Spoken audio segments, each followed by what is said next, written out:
आणि खरंच भाऊ 5 दिवसाखाली मी असंच कीर्तनात म्हणलो मनी बी घेतो, एक बाई तड तड तड तड आली, 5 मनी माझ्या हातात फुले काळे झट. पण मी बी मटा नमरी तसेच खिशात फुले घरी येऊन बायकोच्या पोटी ठेवली. हे कोण देत असेल का?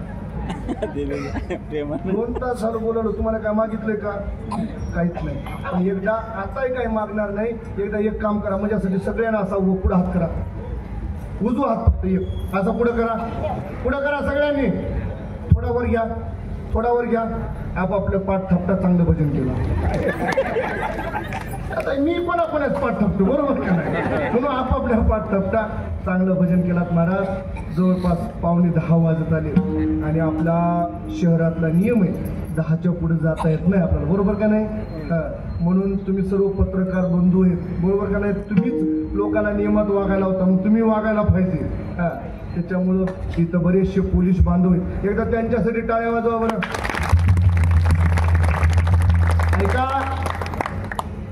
बरेच जण त्यांच्यावर टीकाही करतात, बरेच म्हणजे 80% लोक टीका करतात. मान्य, कोणी तुम्हाला त्रास बी दिला असं मान्य, पण प्रत्येकच क्षेत्रामध्ये सर्वच लोक चांगले नसतात आणि सर्वच लोक वाईट नसतात. म्हणजे मग 4 वाईट निघाले म्हणून सगळ्याला वाईट म्हणणं काम आहे का?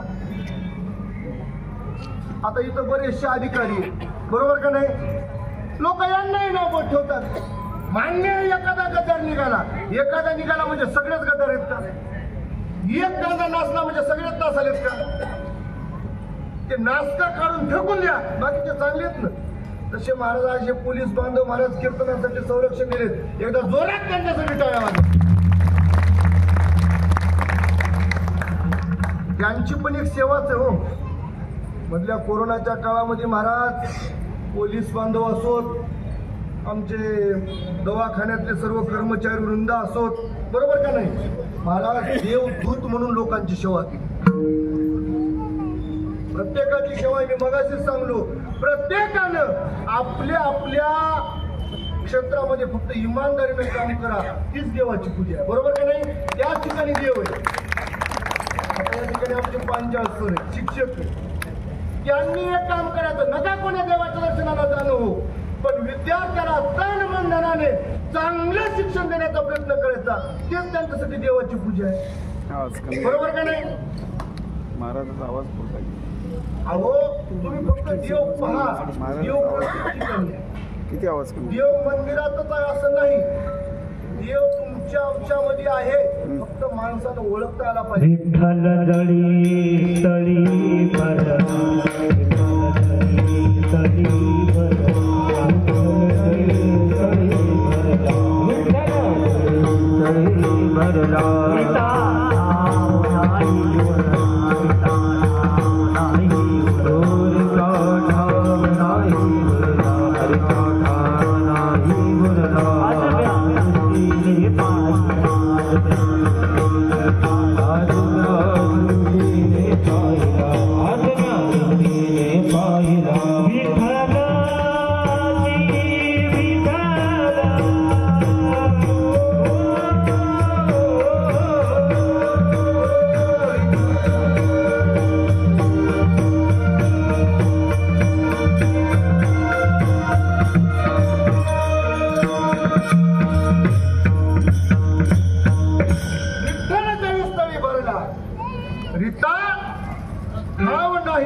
ऐका, देव प्रत्येकामध्ये, फक्त आपली पाहण्याची दृष्टी पाहिजे.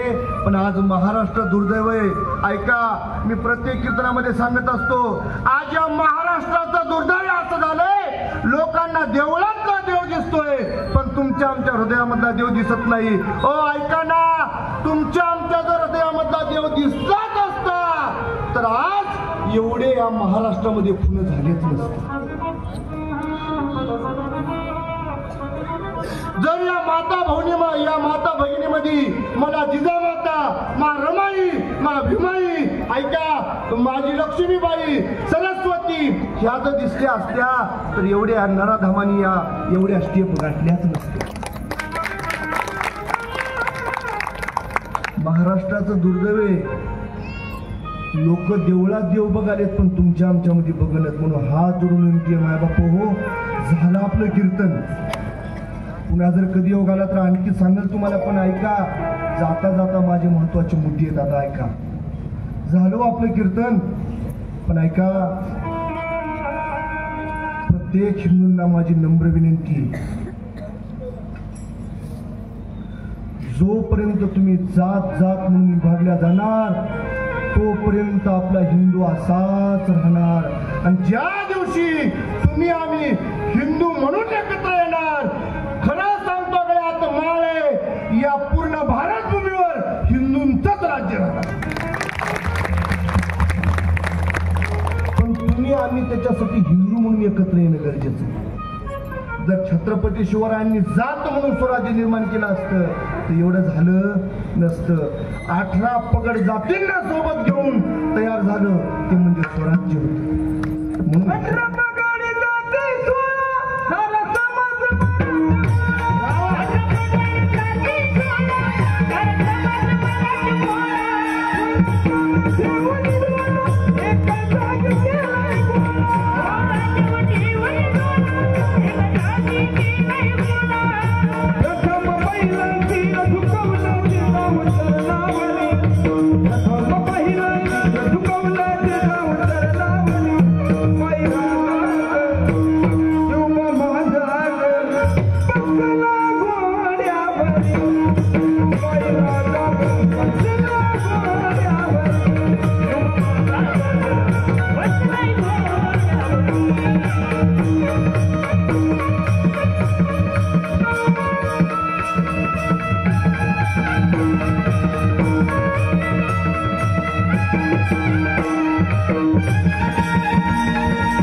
आणि चांगलं वागा, चांगलं जगा.